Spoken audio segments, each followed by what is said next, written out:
But I didn't know they used so it's got. With the boys? Well, could be Willow, yeah, Willow's quite.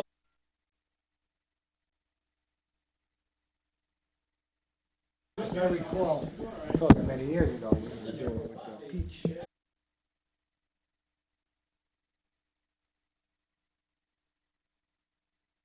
Levi did a lot of things. And then I thought,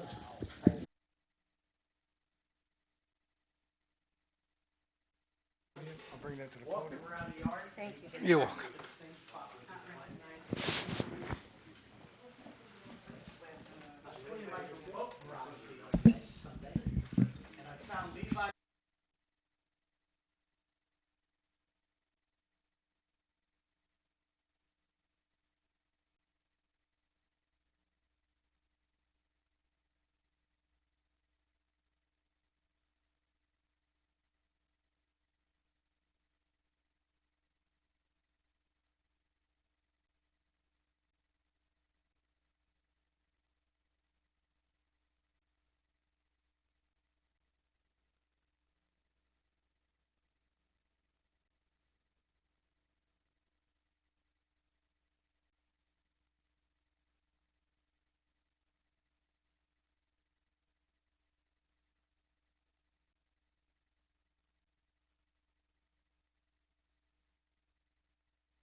Okay, we're going to call to order the Town of Lloyd workshop for February 7th, 2024, and I'll ask Councilperson Rizzo to lead us through the Pledge of Allegiance.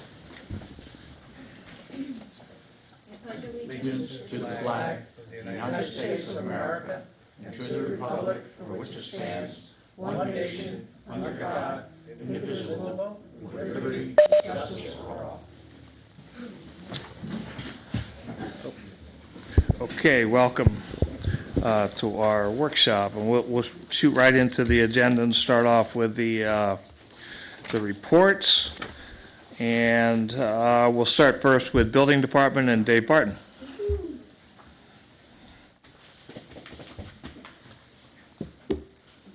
You probably have to turn on the mic, Dave.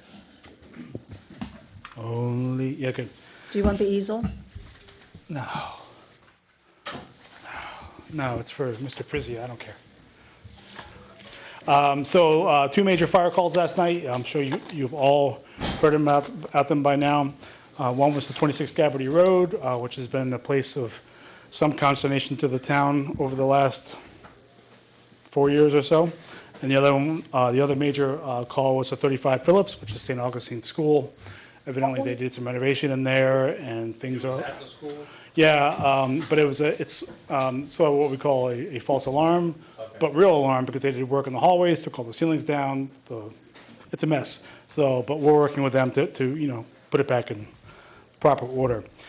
Planning board had two major items last month as well. The villages has submitted phases A, B, and C for review. We've been working with them on an affordable housing plan that I think we've come to some real ending on. At least, I'm comfortable with it. The engineer's comfortable with it. So that'll probably come up to the someone going to prison to the planning board, right? Yeah, to the planning board for this month. And then Falcon Ridge, the planning board did a positive declaration for seeker. Now the applicant goes away and prepares a scoping document. The town is going to hire some additional consultants to help us with some of the heavier lifting, view shed analysis, some of the biology, a couple other things, in addition to the deep bench that CPL already has, and of course our legal team. And then once scoping is done, they're going to develop an environmental impact statement. And some of you have been through that with us already, so it'll come in a big binder like this. And it'll take us hours and hours and hours and weeks to read.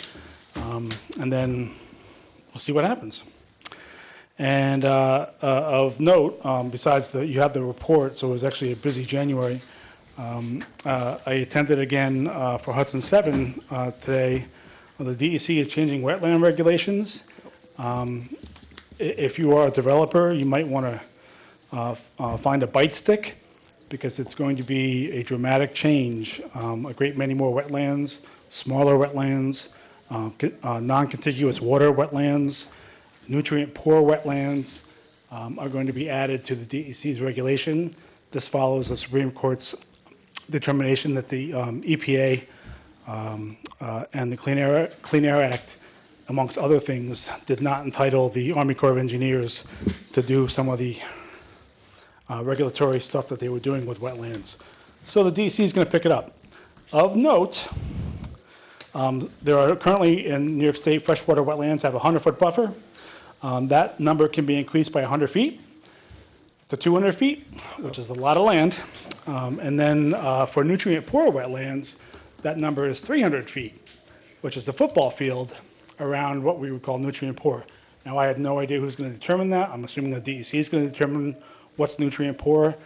But in effect, that's saying that for 300 foot from that wetland, and it could be a wetland, it could be a vernal pool, class 1, 2, 3, 4, and 5 wetlands, a football field distance from the edge of wetland will be undisturbable. Both directions? Yep. Yeah. Yeah. It's a thing, and I think people should start to.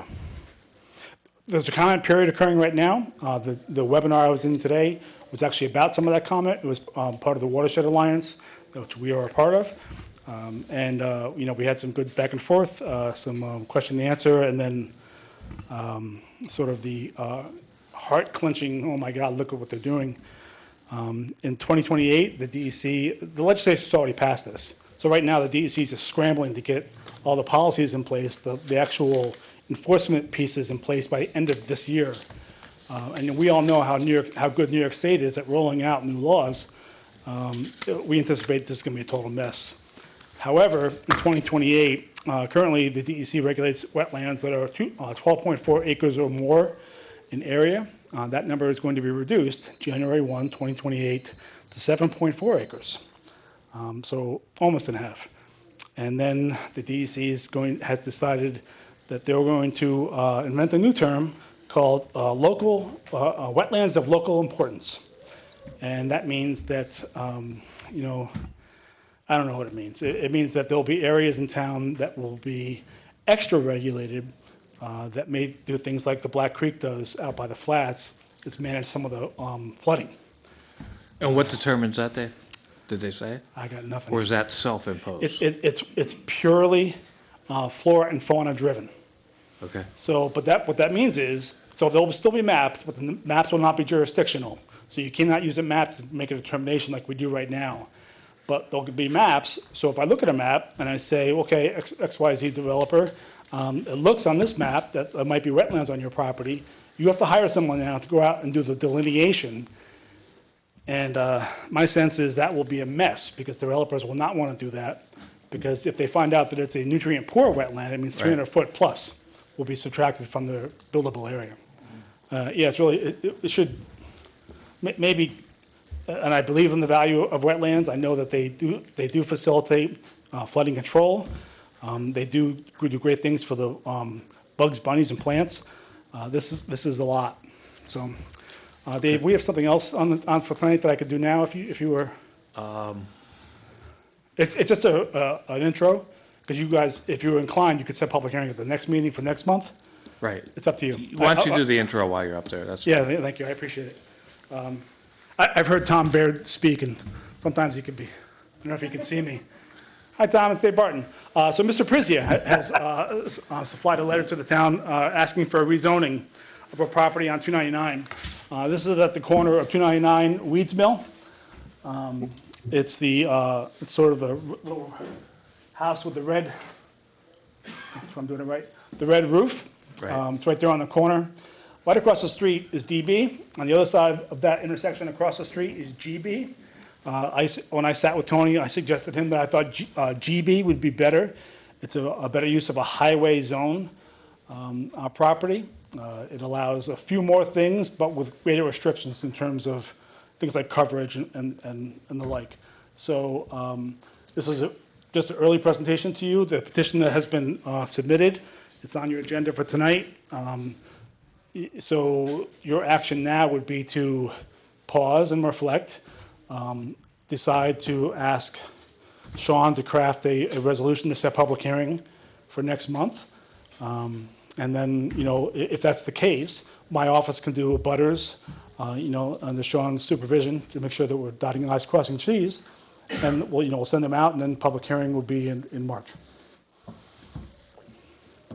Any, so I mean, what's your preference? I have no problem. We had a change of zone across, right next, it would be west of a Speedway, Yeah, Wolf Tech, the old Wolf Tech building. Yeah, we changed that to GB as well. the GB, okay. Yeah, Same. if you recall, that used to be a residential acreage. So it is the same thing, so. Yeah, it's the same, so, and it's a really good location for it. Right. The other end of that equation is that there is a possibility that as we increase the sort of area of opportunity that Dave and I have talked about in terms of zoning, the area of opportunity for that intersection, there is a possibility that as we increase intensity at that location, the possibility that the DOT would consider a light. It's a dangerous intersection if you've ever tried to, go north Yeah, and south no, across. it is. So- Okay. Okay, so I guess the next step then is for you to work with Sean. Yeah, if you're inclined, we can set, if you guys decide to, at the next meeting, to set Yeah. public hearing for March, at least to get a public input, at least to get it out there, and then, Right. see who comes and what concerns they have. There's no proposal at the moment for any activity in the building, Right. but it's, Okay. I think it's a great use. I think it's Yeah. a perfectly appropriate location-wise. I mean, the orange is DB, and blue is GB. So this is the Bragg property down the Right. hill. This is there's a little building here. This is actually Tony's house. And then this is all DB down the hill. Okay. So, So your recommendation is to have a resolution set for tonight? for next meeting? Next Yeah, meeting. just tell Public Sean, I mean, I can work with Sean, but if you guys are willing to do so, at the next meeting, set It's the public next hearing for meeting. Yeah, we March. wouldn't have a resolution tonight, Mike. No, no, I don't have need one. it. I thought that's what he was referring. Yeah, this is just an introduction, it's required, so here I am doing that. Right. I have the ability to make the maps, and, it was Tony and I who actually sat. I reviewed the comp plan. This is one of those areas in town, the comp plan encourages commercial development, so there I am. Okay. Good? Yep, I'm good. I'm good. Thank you, sir. Thank you. Thank you. Okay, we'll move forward on the agenda. Andrew McKee, you see his stats there for dog control. And I did want to take the time just to remind everybody to get your dog license. If they're not licensed this year, I know it's out on our website, I think it's out on the TV, but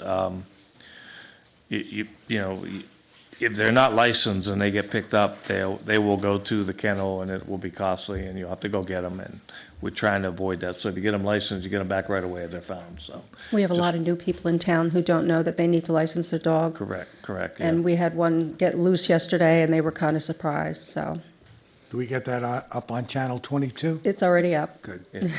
Yeah, I thought I saw it before, so, thank you, Wendy.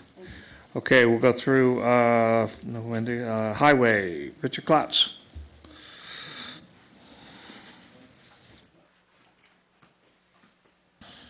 Good afternoon. Right now, work going on. We're out, since the weather got a little better.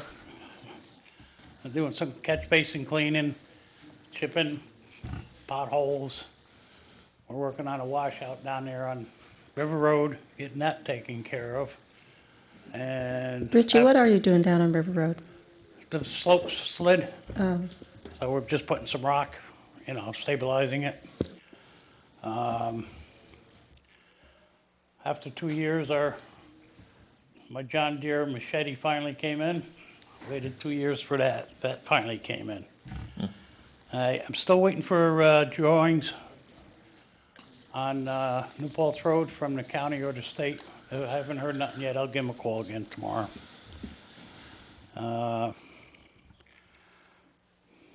Paving prices are coming in. Hey, Richard, back on that, before you get to that startling news of paving prices, on the New Paltz Road thing, if we don't get the maps, is the next step to approach the residents about going on their property? That's why I would like to have the maps first, because I think a lot of these people that built those houses filled these ditches in. Right, That's what that's what we happened. think too.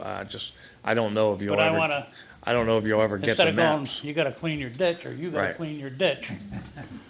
So, I let me, just- because the way they're situated out there, you could tell. Well, I get all that, I just don't know if they'll Yeah. have maps. I just don't, Give me a little time to, okay, we cleaned the catch basins out, so all right. we're doing that, all right? Okay, now tell us about the paving prices. Yeah. They're coming in, well, I'm looking at them, they're high.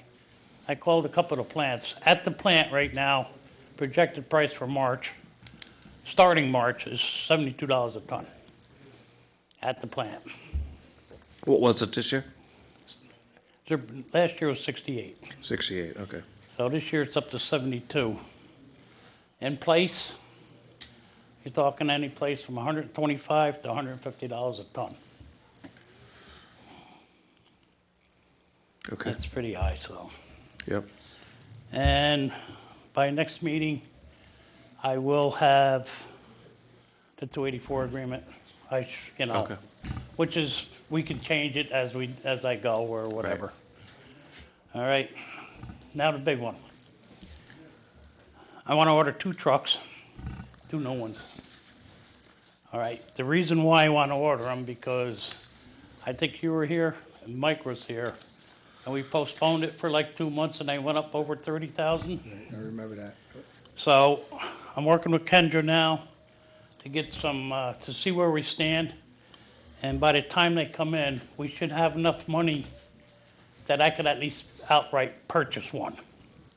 And, you know, just loan the other one. What is the lead time for them now, do you know, Richie?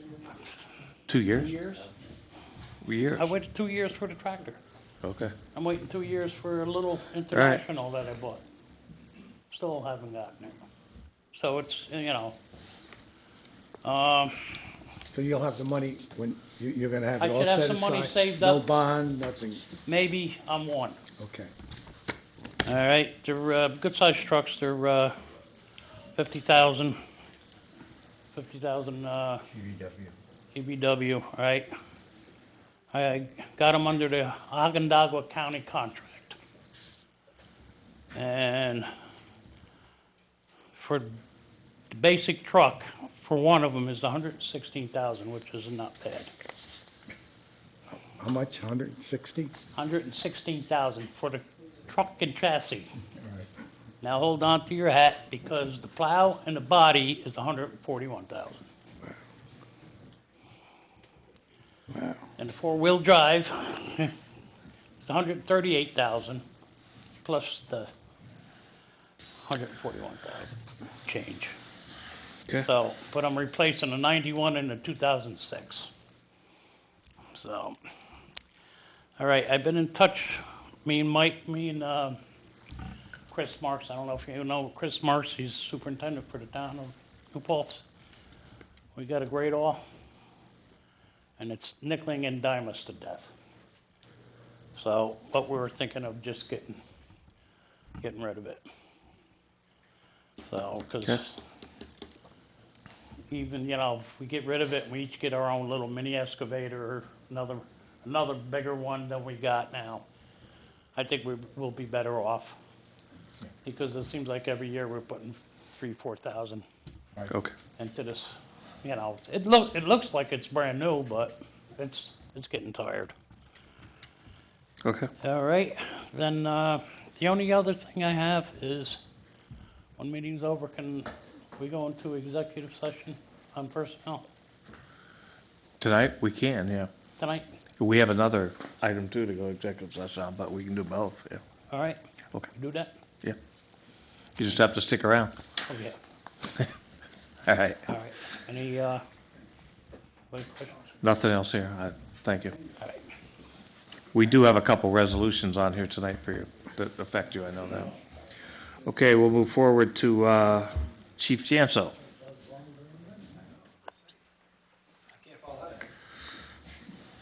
Good afternoon.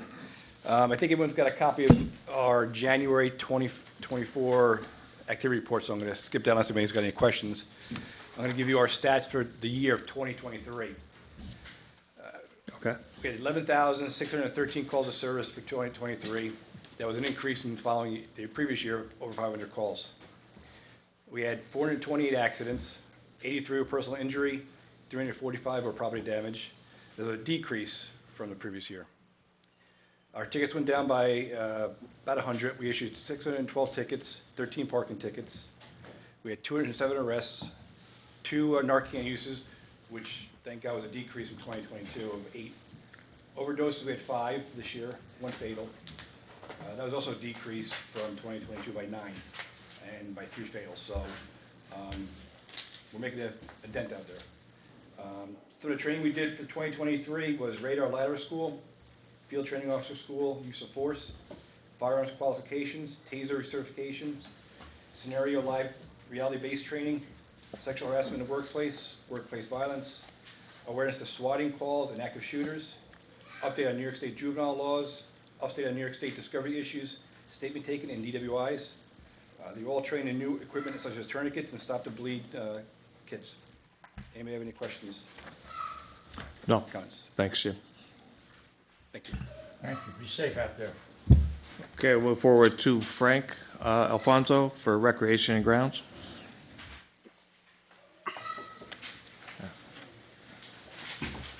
Hello. We'll start out with youth basketball on our Saturdays at the middle school. Has 3 more weeks left, so that'll be ending on the 24th. This year, we were fortunate, I shouldn't have said that because now it probably happened. We haven't missed any yet because of weather, so we have 3 more of them. Adult basketball, that'll be ending in early March at the middle school. Back on January 24th, we had a group meeting here with all the youth groups, sports groups, youth soccer, youth lacrosse, football, Babe Ruth, CYO was here, and the varsity coaches. We had about 22 people here, very productive meeting. We were able to get all the correct contacts and was able to give that to Wendy, so we have all the correct information on all the little groups that are using the facilities, but also are part of the community. Was there any discussion, I mean, I assume the objective of that was to try and get more people involved or to come up with more types of activities for them. Was there anything that came out of that that would help us do that? Other than just getting names, I got that, but. Yes, well, part of it also was from the other side, from the school district, of letting them know that, certain fields won't be available. So, we have to all kind of work together that way. It was brought up about possibly doing a play day for girls to try to get as many of them, the younger ones, an opportunity to see different sports and different things like that, Okay. what could be offered to them, as well as the boys. And part of it too was, if you look at each grade, say there's 120 kids, 60 are boys and 60 are girls, use the average, and there's not a lot of kids, but there's so many different community sports groups that are out there. And part of it was, we all got to work together because we just don't want to pull kids all in different directions. Yeah, I think the reason I'm asking is I know as we've been going through the comprehensive plan update, and a lot of the feedback we're getting is on activities for youth and how to kind of grow that. So that's why I just want us to think through that. How do we get some of these programs more robust, like soccer used to be big, and now Right. it's not, right? So how do you get the robustness back in some of those programs? And it's a feeder for the school district too, so Correct. I think they would be interested in that. There's a group of parents headed by Jason Valentino with the youth soccer, Yep. which was able to start that back up. And groups go in cycles. You might have 3 grades of kids that are all into lacrosse, and then Right. the next group is Babe Ruth. So at the high school level, we offer a lot of sports, a lot of different opportunities, but we are pulling from the same kids. Right. But I know Julie from events, she was looking to do something, for the girls' side of it and trying to Okay. give them an opportunity No, to it's a see great what's really idea. out there. It's a great idea. Can I chime in for 1 Yep. second? Just a quick question. So New Paltz had actually just held a girls' event over this past weekend, kind of similar to what I believe Julie's going to do, which I think is a great idea. So our CYO basketball, I had heard that, because we have a lot of kids that go to Marlboro too, because they start at kindergarten, and I had heard, I don't know if I'm 100% correct, but I had heard that Marlboro is going to not be doing that next year, kind of like closing their door to outsiders with just a small percentage. Is there any way that we can, somehow expand like our youth basketball? It's a good question, and I discussed it at that meeting. Okay. Our Saturday recreation program, an initial part of that way back 20-some years ago, was to do something like that. Okay. What happened was, when we did it, we had over 100 kids there, and the goal was to instruct and then also lead into having a league. Yeah. What happened was CYO schedule switched to where that age kids before were playing, say, on Sunday, now we're playing on Saturday. Yeah. So it was a direct conflict with that. Right. Then Marlboro started their program up, and that took a lot of kids out of it. Saturdays is a perfect day for us to do it, and if you ever come down there, we have around 55, 60 kids. Bill Bosch does a great job with it, does a great job instructing. Our goal is to lead to where we can be doing that and then also offer the opportunity for them to play in games. Okay. So All right, it's yeah, there that'd for be them. great. Okay. All right, and I did speak to Erica Rossi from CYO about it, and hopefully we can do that next year. Yeah. Okay, perfect. Thank you. That Saturday program, I see you, it's quite a program you got there. It's quite a bunch of kids that come in and out all day Saturday. Do they play games or is it? No, right now, for the basketball part, it's like first grade through fifth. Okay. And a lot of it's just instruction. We just don't have enough.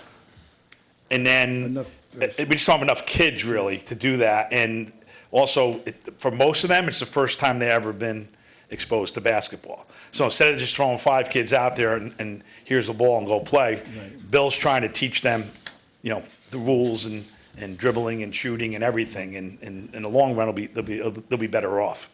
But the goal is to take that program we're doing now and get it to what I saw 20 years ago, to where it's a full day and the kids will come, get instruction, and then also will play games. You said first grade, you start first grade? Yeah, bring the baskets down to a level where they're able to score. So, next here is the lawn care. Bid information is out. I did have the get-together on this past Monday. Only one company showed up. But my goal is to get everything, follow what we're doing, and get everything to you guys on the 21st to get them approved, so they know that, they're going to start work as soon as end of March, April When comes. did we say the bids had to be returned? Was it the 18th or? It was somewhat the week before, right? I believe it's the Thursday or Friday before the Okay, so 21st. so 15th or 14th, 15th or 16th, I 15th think or it was. 16th. Yeah, it's Okay. on that package. It was the All right. 15th or the 16th. Yeah, that sounds right. Okay, thank you. Tony Williams parking lot update. I know Richie and I talked briefly about that. He's hoping to get back out there and continue work on that.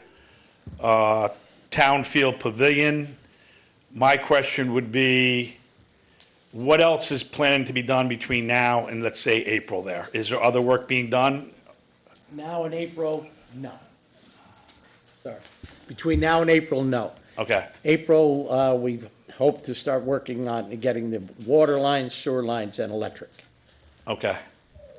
All right, so I just want to make sure, I'll talk to Richie about getting that graded Yes. now, and then maybe even throw some seed down now to get it going, and then when you guys go in and do whatever else needs to be done, that's fine. Right, and the only area that will really be affected is if you're facing it, that left corner. The left corner going into the backside. Right, that's where- Right, so that's why in the front, well, I shouldn't say the Front front. can be The excavated. north side of it and all that, I'd like to get that cleaned up and then seeded, so once grass starts growing, it'll grow. I know we've been waiting for it to dry up a Yep. little bit because it's still kind of mushy out there. Yep. But yeah, we certainly can get that done before April and Yeah. not affect anything. Summer fun. Wendy and I were talking about it the other day, and people are calling, believe it or not. I did get an email about dates, so I put them together. So Wendy does have them, but I'll let you know. Summer fun dates, we're going to be starting on July 1st and ending on Friday, August 9th. That's a week later than usually what we do, but we're just following the school calendar, and the school calendar, the last day is the 26th. So we would start the Monday after the last week of school. Berry Ann Park, we're going to plan on opening on Memorial Day weekend, go weekends only through June 9th, and then open daily on Saturday, June 15th, stay open daily to August 11th, and then open up for weekends for the remainder of August to September 2nd, which is Labor Day. Okay. So that's the plan. All Christmas decorations in the town are taken down and are stored at Tony Williams, and once the shed gets there, we'll move that stuff down there. Yeah, thanks for doing that. Valentine flags are up, thanks to Stephen and Brandon Parker. And I know I gotta speak to upstairs about scheduling some painting for the court area. with No, Stephen they and Brandon. did a great job with the town, Stephen and Brandon, Yep. so thank them for us. Yep. Anything else? No, not here. Just a quick question, you know opening day of the Little League is? I don't. I would probably say the first week or second week in April, I'm not sure. Sorry. You're gonna do that ceremony and everything. Right, They're actually not part of the town rec, they're a separate organization. right. They use, my connection to the Babe Ruth now, which was Little League, is basically, we communicate because they use the Tony Williams Right. and the town field. Do you know who I'd reach out to? Ken Newton. Ken Newton. Thanks. Okay, anything, go ahead, Lenny. Ken Newton. They or- called me today, the shed will be delivered March 4th. Okay. And I know Richie's already got. It's already done. Already done, so Yeah, it when it looks gets good over there, there. then we'll go from there. Okay, thank you. Good? Good, thank you, Frank. Thanks, Frank. Thank you. Okay, Wendy, you were updated us on, you have an update here on the tax collection? Yeah, so January went really well. It was fast and furious. We had our last week of January, we were down a girl, which is probably the worst week in the whole world that could happen. But we managed to collect $11.7 million. I have listed there the cash, the checks, and credit cards. We did start scanning checks in the office back in '22 for water payments, and we added that to taxes, and it saves us a huge amount of time. There's no overtime. We could, actually, one girl can enter and scan, where we used to use 3 of us to do it. Records management, we're beginning the process of applying for the grant from New York State Archives with Millennial Strategies for digitizing our records. Yeah, good, great. Hopefully that'll come through this time. One other thing, I don't know if you were going to mention it or if you've even talked to them. Margaret and I are planning a senior luncheon for St. Patrick's Day for the seniors. Have the date picked yet? Or? Yep, March 15th. Okay. How'd you talk to 15 him? seniors. Where will that be? At the American Legion, At just the like Legion, last year. okay. Yeah, yeah. Okay, thank you. I don't know if we know that. Okay, move on to water and sewer. Adam? And we'll be done with reports. Yeah, because I didn't see any requests for the hall. Yeah, okay. Good afternoon, Adam Littman, Administrator for Town of Lloyd Water and Sewer. I guess it's been a while since we've been here. Last time was like November, I think. There's probably been a lot that's going on in water and sewer, but I won't bore you with all the details. We've been pretty busy. We've been running some rather small lean crews, meaning lack of personnel. So what I like to call it is cross-training. The guys have been very helpful in the last couple of months, switching from department to helping others and training in different areas. We're still in that situation currently. There's a couple things on the agenda tonight to hire a new hire. Michael Palmetier and John Rockwell will be transferring back. So those things will be on the agenda tonight. I'm looking forward to it. I don't believe Mr. Palmetier is going to be starting at least for another 2 weeks because he's still doing the resignation from his current employment. So I don't have a hammered down date yet. Reservoir water's been making up, I'm going to say 98% of daily production. One of our well pumps is offline because it's failed. We had a winter storm that created some ice and some wind. It shorted some things out. It traveled down the casing, so the smaller well pump is offline. That's added to my list of things that we need to purchase. Our production time is averaging about 16 hours per day. We are currently running a full shift, which is 10 hours and 4 to 5 hours of an overlap. The guys are coming in around midnight for the last month and a half or so, and it's been a series of things. New tank coming online, old tank going offline. We've been actively out there. You've probably seen the guys. They're out there listening to hydrants. They're using little devices to listen to the road. We've been chasing some leaks.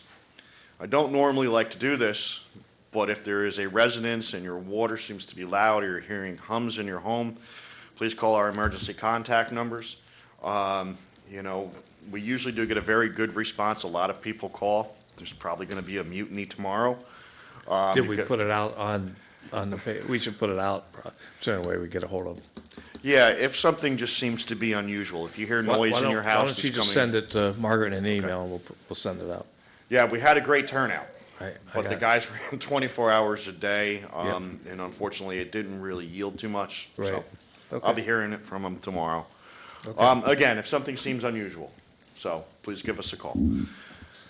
We are still experiencing problems pumping from the backwash tank. I had to have Earth Care on site in January. They pumped and disposed of 20,000 gallons of water plant sludge.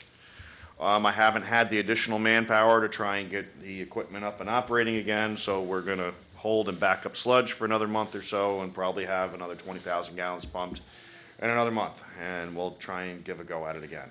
We're going to have to sit and talk about it in the future. We're going to have to discuss maybe some engineering and having the line underneath the tank changed and try and figure out what our options are currently, because we need that tank to backwash into. Right.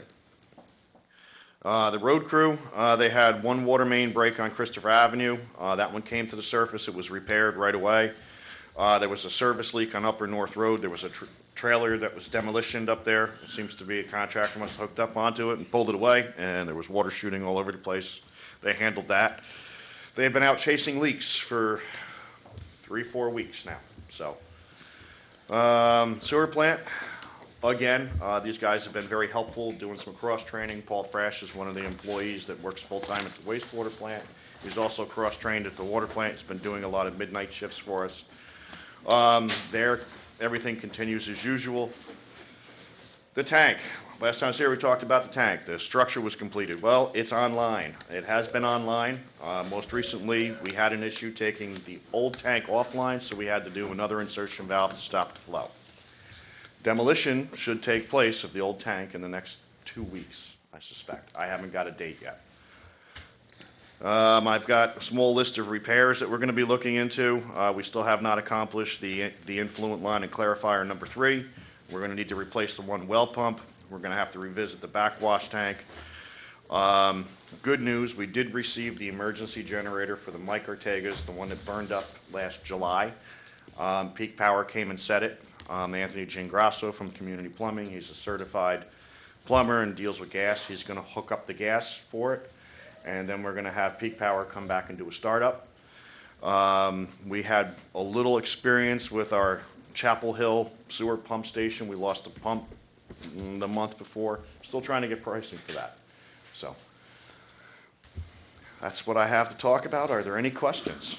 The only question I had, Adam, is we probably need to start putting together or finalizing that design for the generator pump station. Okay. So we can get that generator on order, because I think you're gonna have a long lead time on that also, for that grant we got for the pump station one, Okay. right? I think that's the 400 kilowatt one, right? Yeah. Yeah. Okay. Yeah. No, that would be great. So I know we got the grant, and it's probably time to start moving forward. We did the progress update form not that long ago. Okay. Any questions? Anybody else questions for Adam? Oh, did you want me to speak about the bond process and the truck that we got the pricing for? You could do that, yeah, very quickly, yeah. Okay. It's on the agenda, so you should. All right, well, I can just provide a couple details. We are going to go into bond to buy equipment. It was part of the budgeting process this year. Kendra has helped us with that, so that's going to resolution tonight. I've been able to get a quotation from Freightliner truck, Campbell Freightliner. So we have the quotation for that truck. If I can get all the OGS website and the order form worked out by the 16th of next week, then we should see a truck by December. Okay, thank you, Adam. Thanks. Okay, that's it for reports. Thank you to everybody. We're going to move on to old business.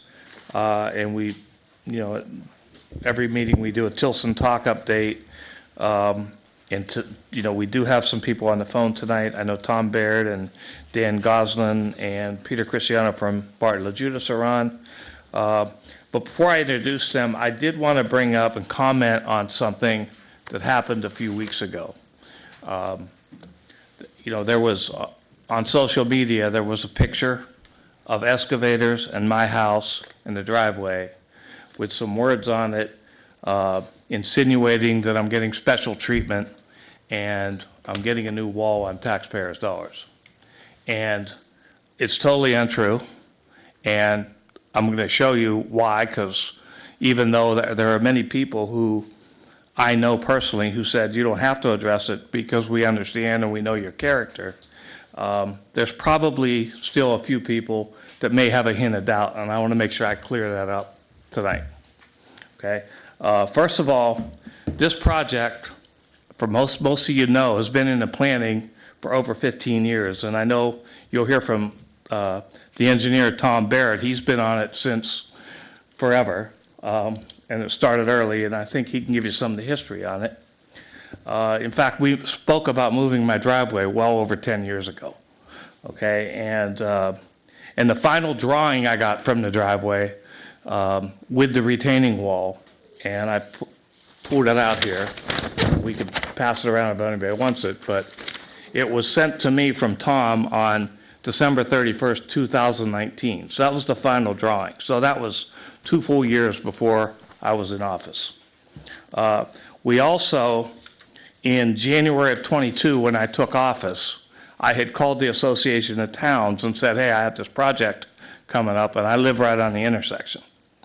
And what do I do about that, and how do I make sure, because I'm going to have to work with the bids, the contractors, the engineers. And they asked me to get our local ethics board to do a readout on that, and they did that. They did that on March 2nd, 2022 meeting, our meeting. We went into executive session, and they rendered their opinion, which, says, hey, the project's been in the works since 2009, talked about the funding, 80% federal, 15% DOT, the rest local. My property is directly on one corner, and in 2019, the town bought some land and rights right away from me, and moving a driveway to enter and exit from Talk instead of Vineyard. It says the project's finally gone out for bid, and the town supervisors listed as the project sponsor. The bids will be open 3/15/2022. So the Ethics Board advisory opinion, and I put copies back there if anybody wants them, so I'm going to make this public. It was in the executive session. This board commends you for seeking clarification on any possible conflict of interest by approaching the New York Association of Towns legal counsel for an opinion and following up its suggestion to go to that local ethics board. Under the town ethics code, our board can render advisory opinions for town officers and employees concerned about potential code violations in their actions. We find that you have no conflict of interest because the project's elements that personally involved you occurred prior to 1/1/2022 when you were sworn in as town supervisor. The payment you personally benefit from was made in May 2019 for land acquisition and rights of way. Project plans were made by the engineering company in 2020 that will move your driveway to enter and exit on Talk Drive, widen it for safety reason, as well as putting in a retaining wall. Yours is one of a number of properties involved in the project whose owners receive compensation and are having work done for affecting their land. So that was March 2nd, 2022 in our town board meeting. Okay, and all the members of our board were present for that readout. So as I said, I wanted to be known that we did that in our town board meeting. Myself and all 4 other town council members were present on that day, and we went into executive session to hear that readout. The social media post that was put out was by an ex-town board member who was in that executive session. Why they would knowingly put out false information and try to harm myself and my family and put us through that stress is unbeknownst to me. So therefore, I feel compelled to make sure the community fully understands the facts and what went on and my involvement with it. I also want people to realize that when something is posted on social media, don't take it as factual information. Consider the source of the information and do your own investigative research. And if it involves the town or a member of this board, you can always call or come to the town hall and view the source documents to form your own conclusion. So hopefully this is beyond us. Hopefully this doesn't happen.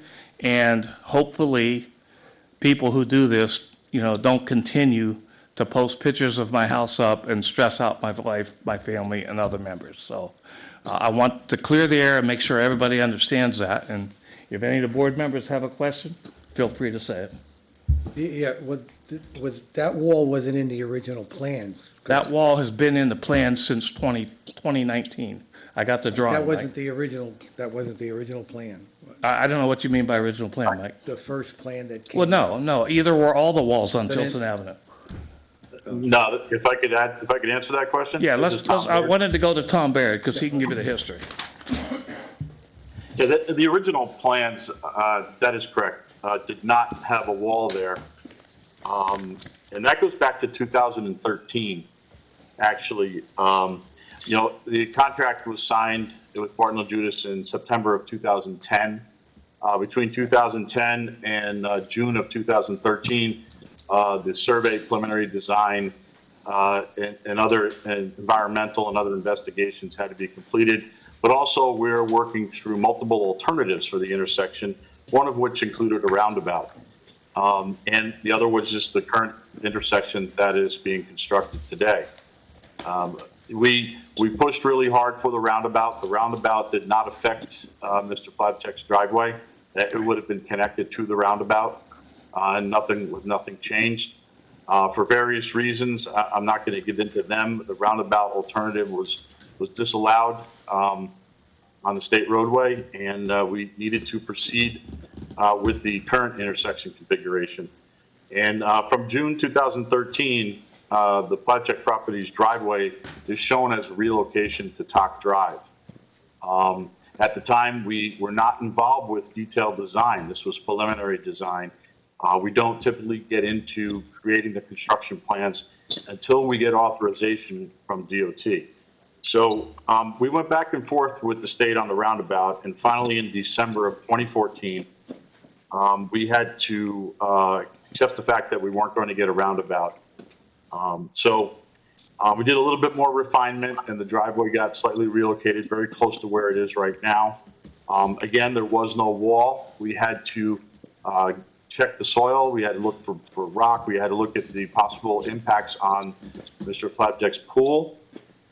We also moved forward with safety reasons for 135 Vineyard Avenue, the Gersh property. Once we came up with the final alignment, which we had to drop the elevation of the driveway to come into Talk at a better angle. We were going to have impact on that slope where the wall currently is. In moving forward, parking was going to be removed from the Plavchek property, and in order to park the vehicles that were there, we may have had a conflict with access to the Gersh property for emergency services. It was decided for safety and access that we would allow, make sure we had room for vehicles to pass each other in case you had to get fire emergency apparatus to the Gersh property as well. So with that safety in mind, we widened the driveway by about 10 feet or so. And getting into the slope, we determined that there would be a structural impact on the pool. So as we got into the final design, this is going around 2019, 2020, we did have to add a wall to hold up that slope there instead of getting into the structural area of the in-ground pool that's there, and to provide the widened access. So timeline-wise, driveway relocation 2013 was when it first officially appeared in the submission of the draft design report, which is on public record. And minor changes to it, but still there in 2014. It's always been there for the last 10 years. Just exactly how we were going to accomplish it required a lot more detailed data that we was able to receive during construction. In the beginning with bedrock, that's a whole nother element of the conversation. But things got finalized, and we think we have the best option there for longevity and safety. Again, you have two properties that have to access this driveway. I think what hasn't been mentioned is it's a shared driveway. It's not just yours. It's a shared. Yeah. Yes, it's a Tom shared said it, driveway. yeah.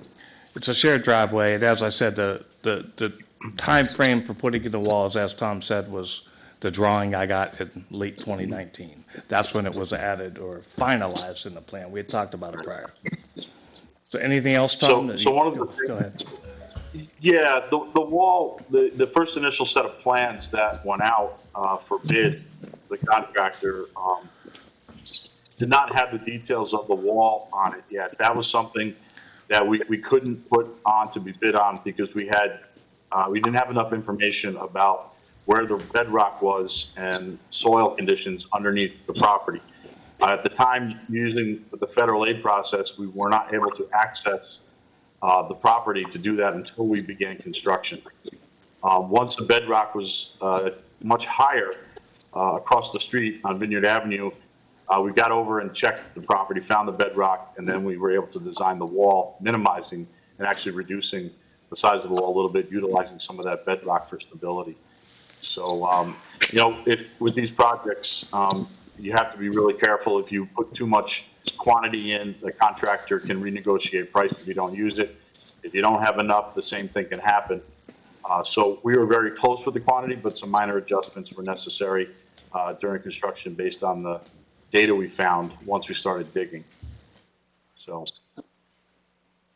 Okay, thanks, Tom. Anybody have any other questions? So Tom, so there must have been a job order that had to be issued for that change for all that extra work to be done.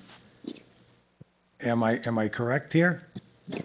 It had to be there approved by was- somebody, didn't it, it had to be approved by the state? The work on Talk Drive and the entrance to the Plavchek property from Talk Drive was part of the initial bid. Now, if you remember, the project was bid in two pieces. The reason why it was bid in two pieces is because there wasn't enough funding to do the culvert. It wasn't only enough funding to do most of Tilson Avenue and Talk Drive. The funding wasn't going to be available till the end of the federal fiscal year. So we had to split the project up into two pieces. The first change order of 3 was to add the second piece, meaning the culvert and that. But the quantity and quantity of the wall was already in the first initial bid. So there was no change order to put that wall quantity in. It was just the exact location wasn't dictated yet until we got the field work done. All right. So there wasn't a change order specifically for this wall. That's absolutely not true. All right. Could I ask you for a copy of those plans, please? Absolutely. Okay. Anybody else have questions for Tom? I'm sorry, was that from the board? Yes. It was from Mike Guerrero. Okay, yeah, sorry, Mike, the video is fuzzy, so I couldn't see who was talking. I apologize. No problem. So, and there were no job order changes, is that what you're saying? Because that was, No, I didn't say you're that. saying that was part of the original plan? Yes, Okay. yes. Part of the plan. And that there were some change orders. I'm sorry, Tom? Okay. There were change orders on the project. The first one was to add the alternate bid work, which was the culvert, and most of the work on Vineyard Avenue. That was due to the funding timing, where we didn't have the rest of the construction money until the end of the fiscal year. And Dan, remind me of the second change order was the time extension? Correct, yes. This is Dan Goslin. He is the construction manager for us for Barton La Judas. Yeah. The second change order was for the extension of time due to the alternate bid being enacted. And then there was a third change order, and that had to do with the extra materials necessary to deal with the utilities that were uncovered. There were a lot of unknowns during construction. We had a couple of valves put in there where there weren't there before, some pipes relocated. Some of the services to the houses were in places at different locations than the record plans had shown for Central Hudson Gas. So that was the third change order. And those are the only 3 change orders on the project. And how much did that cost for that wall and for that driveway? You must have a cost number there. We had a bid price per square foot of the wall. And, that price is being held. We don't have that quantified yet. Right now, we're just recording the quantities that are put in, but we can definitely get that approximated cost to you. You must have had a number before you started.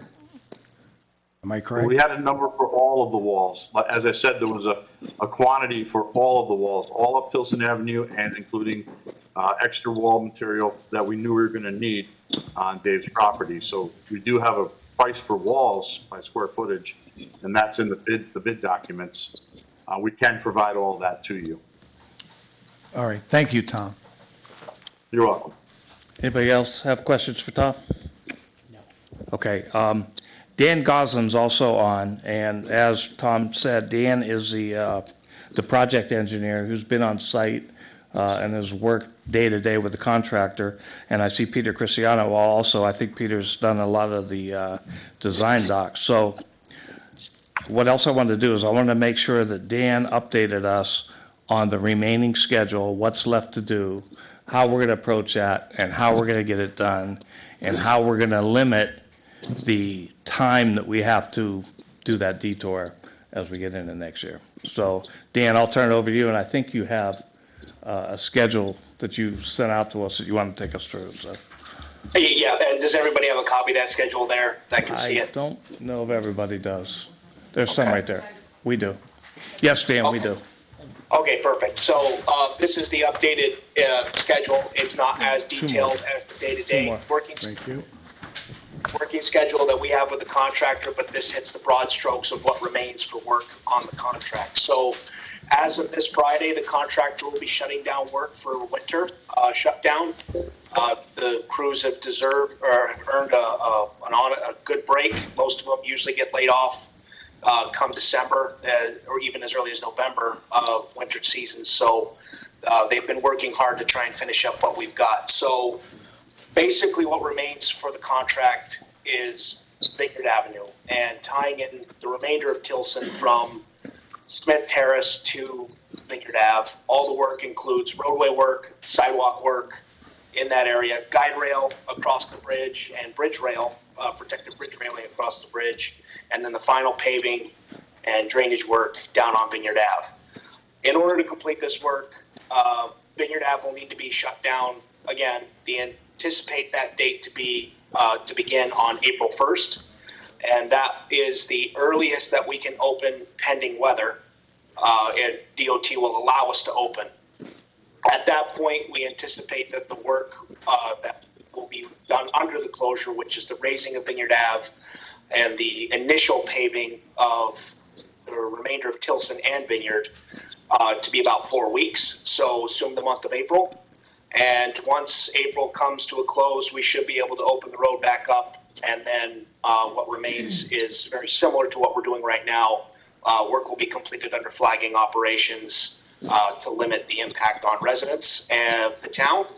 That would include the final top course paving, quite possibly guide rail work if it's not completed during the closure, striping, topsoil and seeding, general cleanup of the project site, and any tidy up, as well as our punch list timeframe, where we walk the project with Calaruso and the state and the town to ensure that the project is completed to our standards and everybody's happy with every single piece of the project before we cut the contractor loose.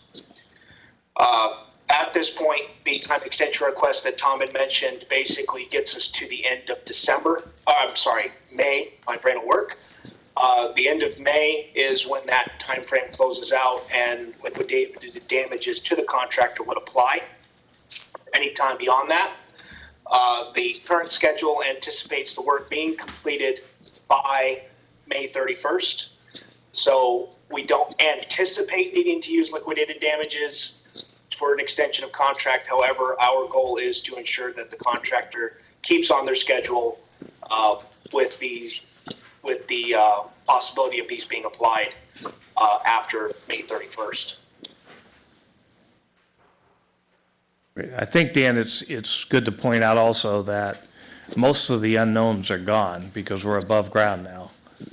Yes. No more utilities to deal with, and we're out of stream now, which that's been a bit of a heartache on this project. With as everybody knows, with every rain event comes the water down the stream, so that's kind of kept us out of the work zone for some time on this contract. So yes, now that we are above ground, as it were, all these unknowns are not going to be slowing us down. okay. Anybody on board have questions for Dan?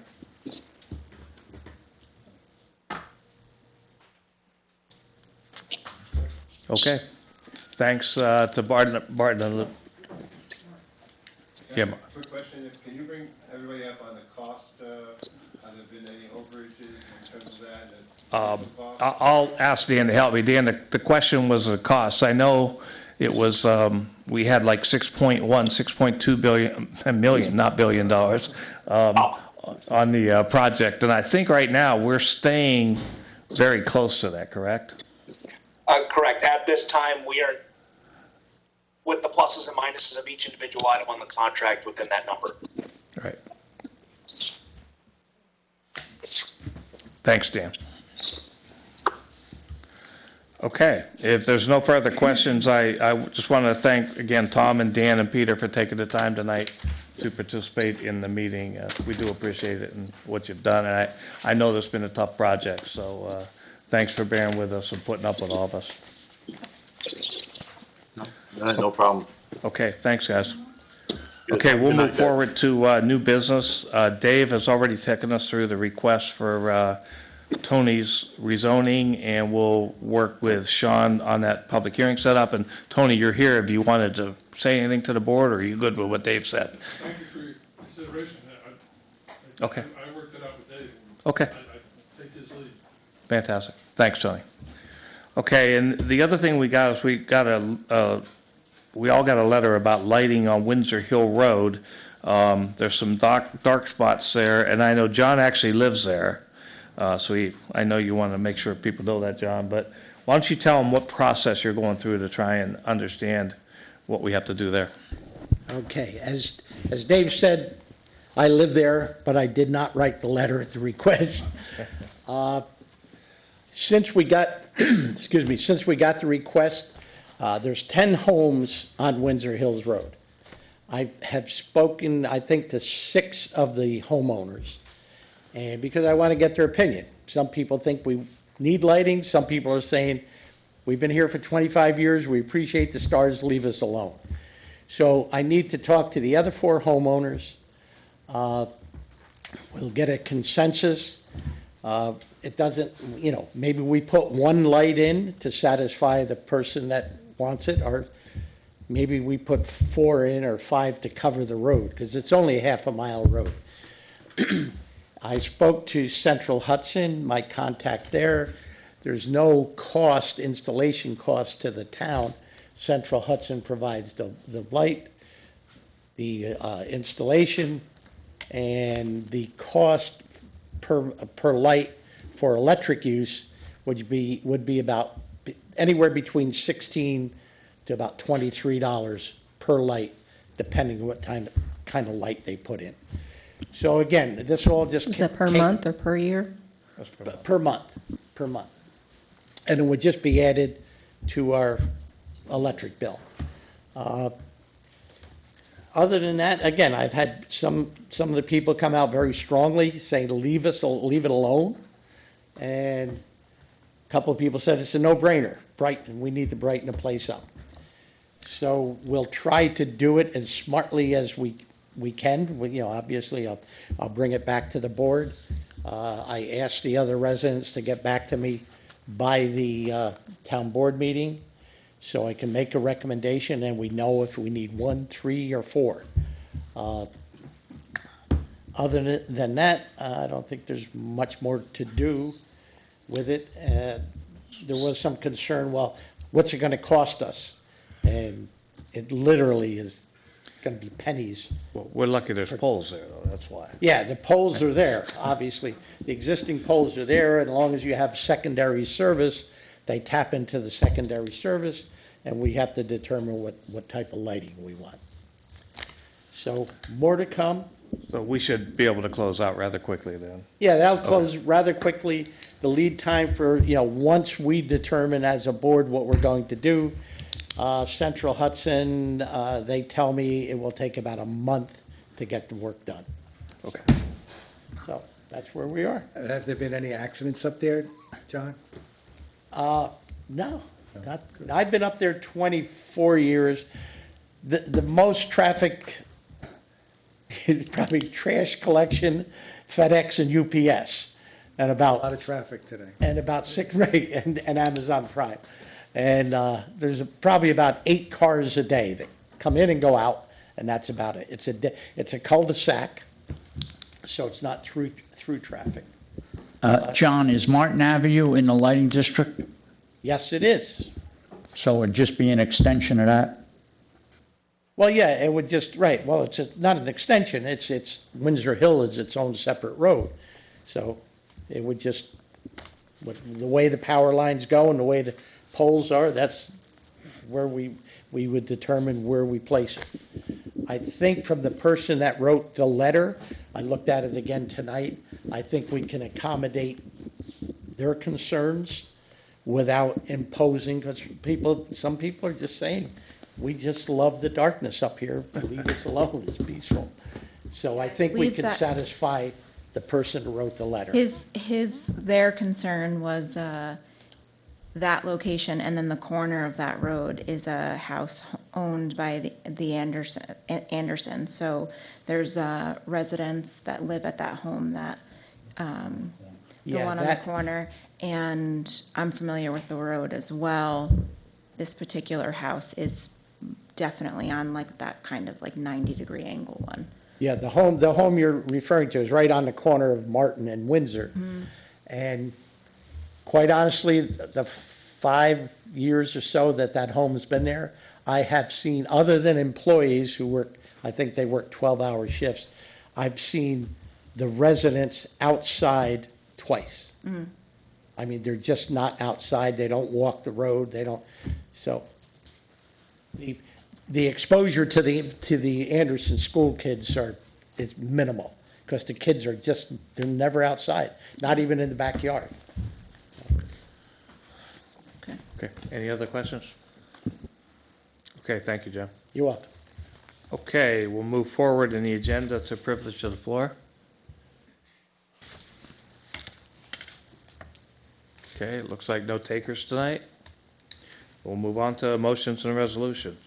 The first motion, this is for the contract for the $100,000 grant that we got from Ulster County, which we actually received last July, notification last July, and they're getting around to finally getting the contract done in the finance department of Ulster County. So this motion is for that, so I'll read it. So whereas the American Rescue Plan Act was signed into law in March of 2021 and established the local fiscal recovery fund with the goal of providing federal support to local governments as they address negative health and economic impacts. Because the county was a recipient and is authorized to issue subawards for the purpose of carrying out portion administration. The county, as a recipient, desires to utilize a portion of these funds to respond to public health emergency respect or its negative economic impacts, including awarding funds to the subrecipient for the purpose of construction of the Lewis C. DeStacy Pavilion at the Village Field in the Hamlet Highland for public, and whereas the county desires to issue a subaward to the subrecipient to aid in developing the neighborhood features to promote improved health and safety outcomes in public safety, public spaces. Whereas the county has agreed to engage the subrecipient, and the subrecipient has agreed to contract with the county to administer a subaward of the COVID relief funds for the purpose of construction of a pavilion with bathroom facilities for the public, as well as with terms and conditions set forth in the agreement. Now, therefore, in consideration of the promises and confidence set forth, the parties hereby and agree and authorize the supervisor to sign the agreement. Can I get a motion?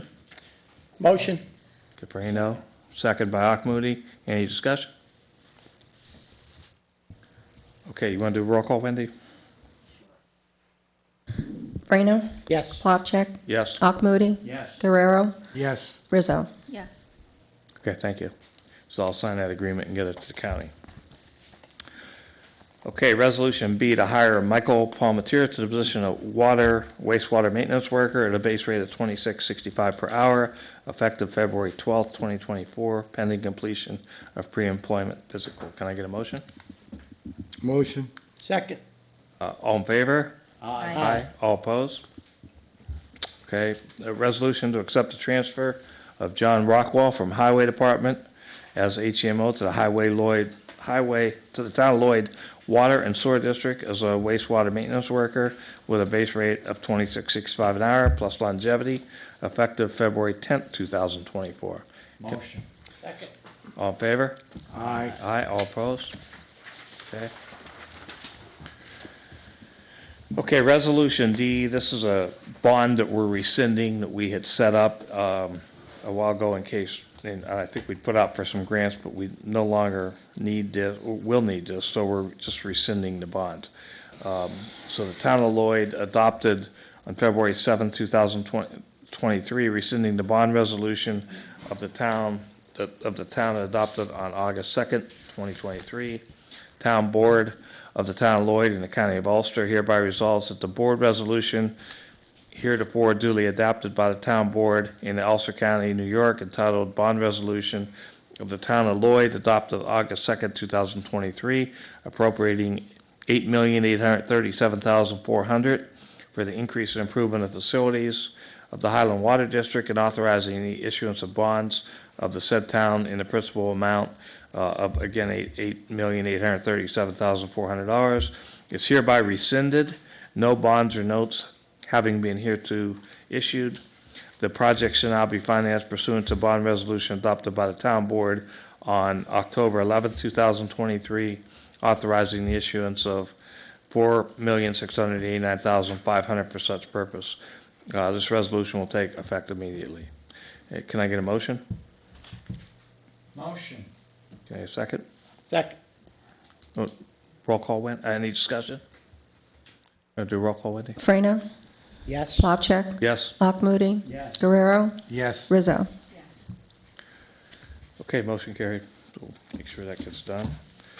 Resolution E, and this is the drainage improvements that we have been talking about for some time on Christopher Avenue, down Christopher Brinkerhoff and into the catch basin at Maple. And we've done numerous trips out there with Lenny and myself and Richie and Andy Learn from CPL. And most likely going to have to put in a grant to try and fund it and do it. But before that, we need the engineering work done.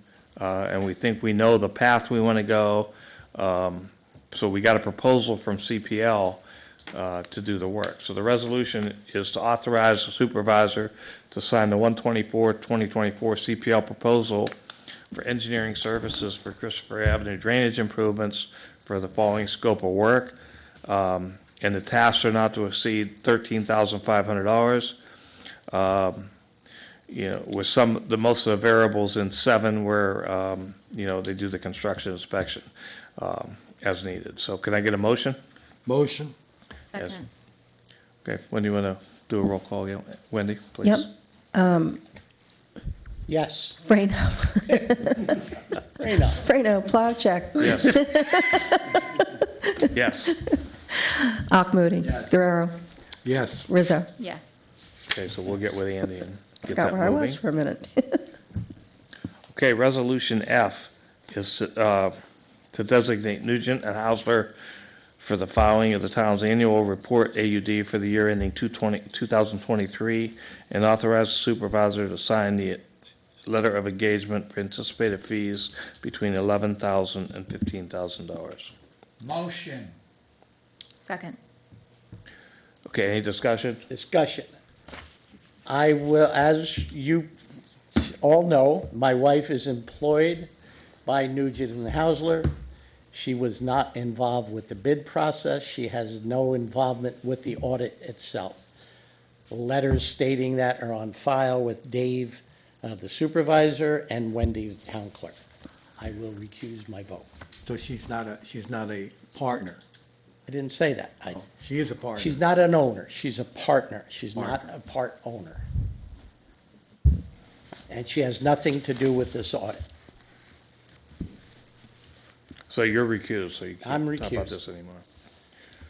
Okay, did we get motions, right? We had motions on it. Yeah, Okay. we got Akmoody and Rizzo. Okay, any further discussion? Okay, you want to do a roll call, Wendy? Sure. Frano, He's Abstain. recused. He's recused, right? okay. Accused. Just say it whatever you again. call it. Plowcheck, Yes. Akmoody, Yes. Guerrero, No. Rizzo. Yes. Okay, motion carried. Okay, G is what Adam mentioned to us before on the trucks he's purchasing, and he's doing this through the bond that he put in the budget, and then going through OGS, very similar to what I think Highway's done in the past.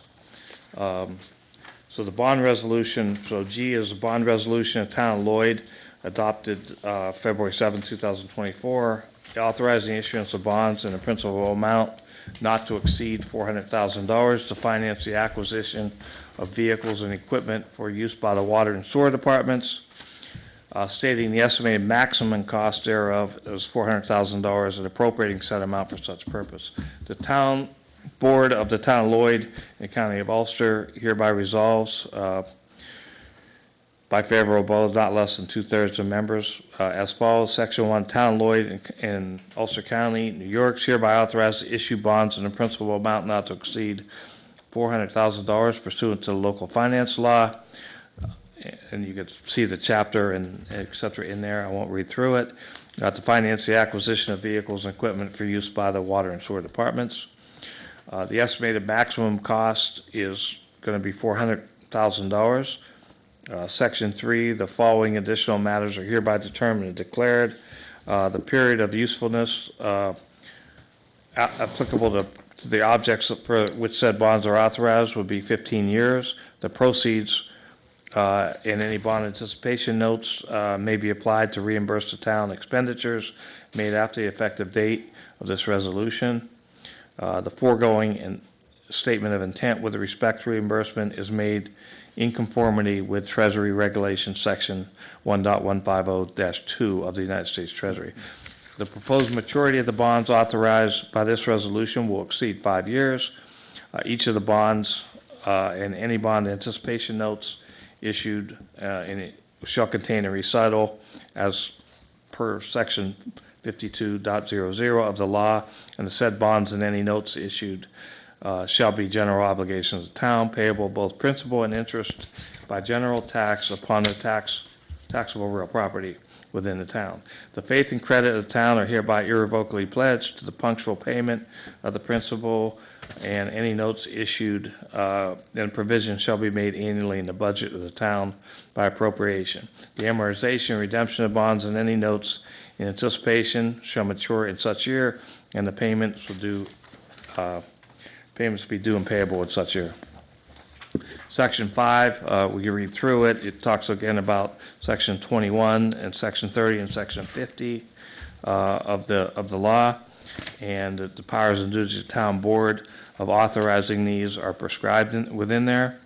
The validity of bond Section 6 is authorized by this resolution, and such obligations are authorized for an object or purpose the town's not authorized to expend money or provisions of the law which should be complied with at the date of the publication, and are not substantially complied with, and an action suit proceeding contest is commenced within 20 days after the date.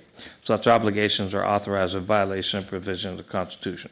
Section 7 also talks about the permissive referendum of the town clerk is hereby authorized and directed within 10 days after the adoption of this resolution to publish or cause to be published in the official newspaper of the town and posted on the signboard in the town hall pursuant to town law. Section 8, the town clerk is hereby authorized and directed after said bond resolution to take effect to be published in summary in the official newspaper of the town, having a general circulation within the town per Section 81 of the town.